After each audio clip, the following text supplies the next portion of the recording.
अस्सलाम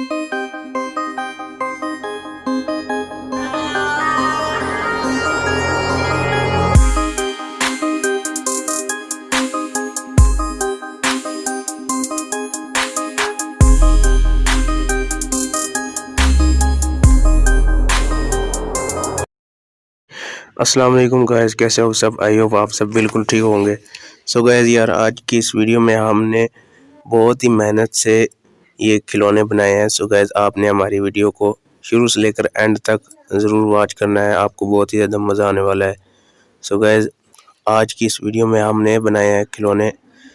so guys, इन खिलौनों को हमने बनाने के लिए सबसे पहले हमने क्या किया कि वो जो कुछ दिन पहले हमने शिप मॉडल्स बनाए थे उन्हीं का यूज़ किया हमने, और कुछ पुराने जो ट्रक थे उनके जो है वो हमने टायर्स का इस्तेमाल किया।